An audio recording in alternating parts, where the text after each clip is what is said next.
Wishes to be recognized. Thank you very much. Nagkasundo na pala tayo eh. Ang pagtatanong lang ay, saan ang income tax return ng Chief Justice? Dahil dyan tayo mag-uumpisa, pakita natin sa kinabukasan na hindi tama yung mga pinagsasabi niya doon. Eh nagkasundo na tayo. Itong ni-file sa BIR, tapos na. Wala na. Ngayon, marking na lang of the documents, it can be done with the clerk of court outside with 2 parties represented there. Wala na tayong pinagtatanong pa dito. Next witness na dapat. Your Honor, I kindly submit, Mr. President, that these steps would be pursuant to the direction that your comments have been taking so far. Tapos na itong babaeng ito. May trabaho pa ito. Pauwiin mo na yan. Markahan mo ng papel. Your Honor. Ayun lang ang pwede niyang sabihin eh. Bakit may first-hand knowledge ba siya? Pag sinulat mo dyan, pag-ari ko ito, sa itong kalye na ito, pag-ari ito ng asawa ko, bakit inimbestiga ba yan? Wala siyang first-hand knowledge. She's testifying on hearsay, except that the rules provide that these documents, being official documents, shall have prima facie evidentiary weight. So, at first glance, yun na nga ang katotohanan hanggang sa meron palang ibang ebidensya na hindi totoo yung mga pinagsasabi. Ano naman masasabi ni Commissioner of Internal Revenue tungkol dyan? Dahil hindi naman siya nagde-decide yan eh. Ang korte, an ordinary court of justice. So I think we should abbreviate the proceedings, markahan ang dokumento, and call your next witness. Huwag mo kaming pilitin ng ayaw namin gagawin. Nag-ruling ng presiding officer sa iyo eh. You cannot prove anything is true or false until you have the proper witness to do so, and she is not the proper witness. So, bakit natin patagalin ito? Eh, sinabi na ng presiding officer, tama na, sige ka ng sige. You're already in danger of contempt. May I explain? Your Honor, please. Just a minute. May I explain the position of the chair? No? The situation is this. You said that you want to present these income tax returns. The counsel for the defense, yung abogado ng respondent, hindi tinatanggihan na yung mga income tax return na yan ay income tax ng nakasakdal na Chief Justice. Ngayon, kung ano man linalaman yung income tax na yan, ay walang ibang prueba kung hindi yung income tax return. Ngayon, kung meron kang ebidensya na ang Chief Justice ay nagkaroon ng ari-arian na hindi naisama dyan at hindi naisama sa SAL, ay ipresenta mo yung ebidensya na yun. Because kung itong Commissioner ng Rentas Internas ang magsasabi sa akin, ay tatanungin ko sa kanya, bakit hindi mo inassess ang income tax na dapat mong kolektahin dyan bago ka pumunta rito? Ayun. Your Honor, please. Can you kindly allow one brief manifestation? Go ahead. There are no income tax returns filed, Your Honor. There are no income tax returns filed. This is the problem. There are no income tax returns for what years? Filed by Chief Justice Renato Corona from 2002 to 2010. This is what I have been itching, pardon the use of that word, to manifest before this honorable body, because Chief Justice Corona is what is termed in the BIR a local employee. He does not earn income from business. Therefore, the income of the Chief Justice from 2002 up to 2010. But you're now precisely. Well, I will tell you that I will disallow that kind of an evidence, because you are proving paragraph 224 through the introduction of the income tax return of somebody, and then you will conclude that the money came from the Chief Justice. Please allow me to complete, Your Honor. I beg the Chair.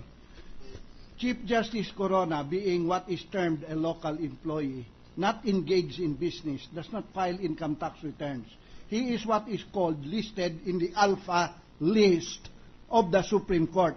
His taxes are withheld on a monthly basis, quarterly reporting, and yearly the Supreme Court submits to the BIR an alpha list containing all the names of the justices and the employees of the High Court to the BIR.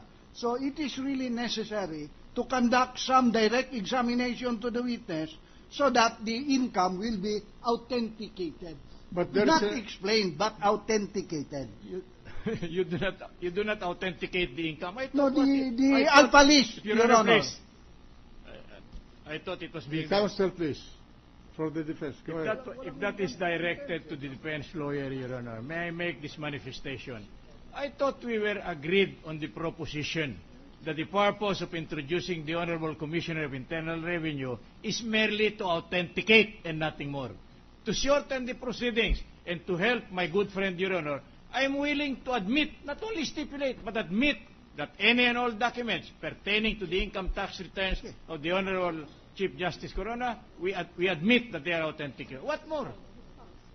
Can I proceed? Maliwanag po ang aming pag-amin. Hindi namin tinututulan na authenticated yan. Eh, ano pa pong bibistahan dito?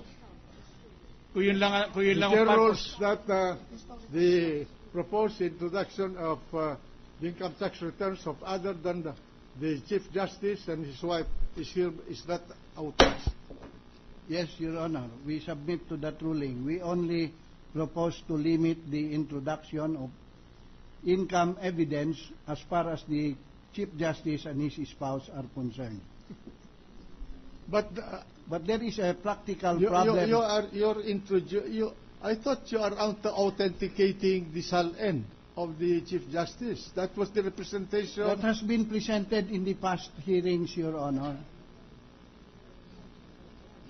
What is that? My appearance today is for the income tax returns, Your Honor.